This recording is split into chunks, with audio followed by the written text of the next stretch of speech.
back to the Game Over Club. It is I, Retro Matt, and today it's Invasion 2090 here at the GWF Years.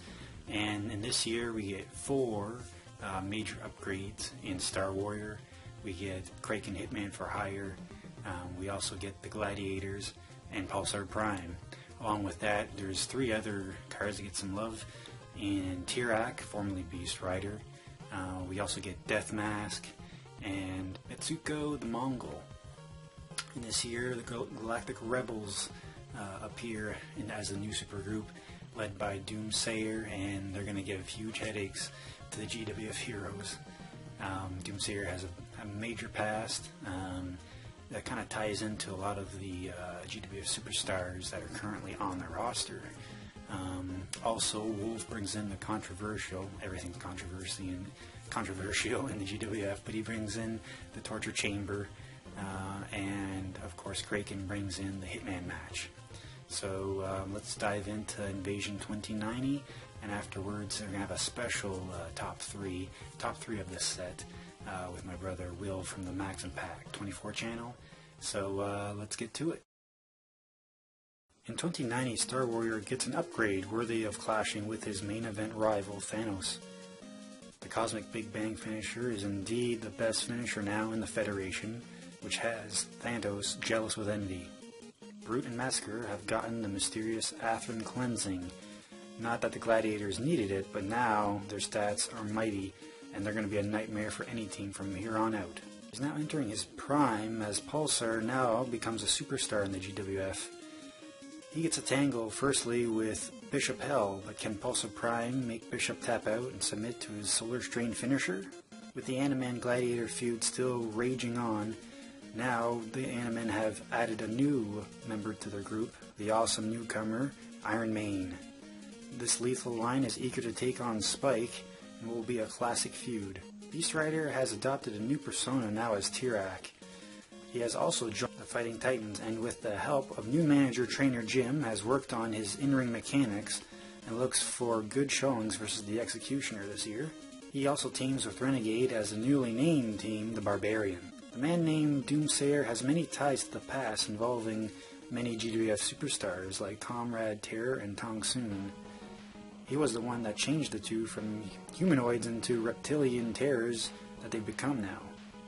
Doom is set to pay back the man that accidentally crippled him in Solaris, and he also manages the wonders that are the cosmic forces. This new team in Matter and Antimatter are an outstanding duo that look to rival the Gladiators, Powerhouse, the Animal Pack, and even the Greek gods. The invincible Kraken has shifted his focus and disbanded the Society of Death and gone solo as the Hitman for Hire. No price is too big, as he'll do the job for anyone willing to pay him the space credits for it. Bringing in a new match called the Hitman match, and taking on the solo cop now, Galactic Punisher.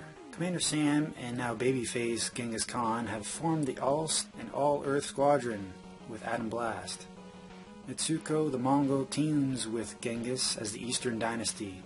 Mitsuko is a stellar tag team specialist and looks to take on Vanity's Wild Things with Genghis Khan in the creature feature. Darkos has outfitted Death Knight with a new suit and robotic parts, transforming him into Death Mask, even outfitting him with a new illegal helmet he uses called the Meltdown. He also has his Loaded Glove finisher. Hey there, this is Will from the MaxImpact24 Channel. I'm going to give you my top 3 picks, my favorite guys from 2090. At number 3, it's Pulsar Prime. Now, I really like the original Pulsar in the first set, but his cards are kind of like, his card is pretty wimpy.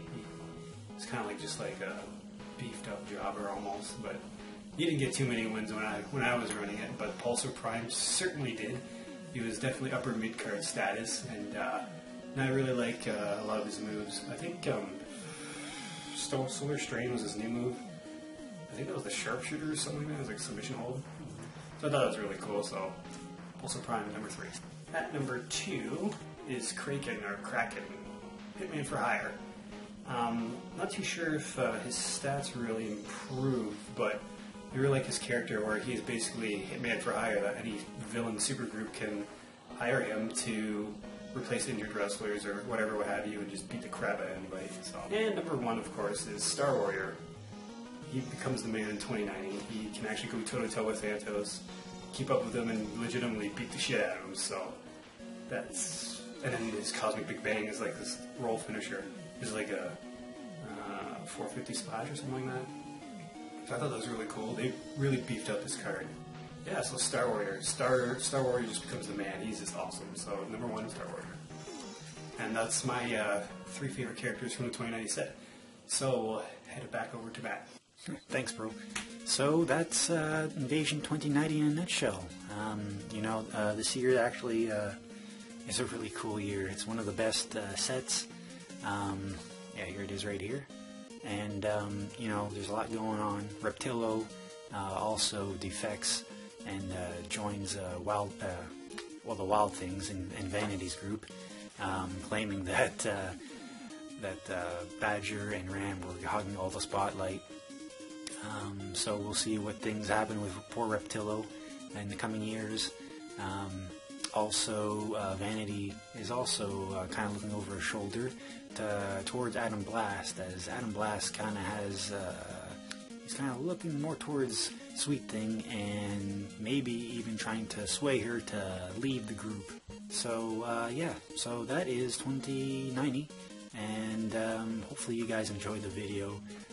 Let me know down in the comments section down below what you guys think. Who are your favorite characters from the set? And as always, later days and later levels. Take care.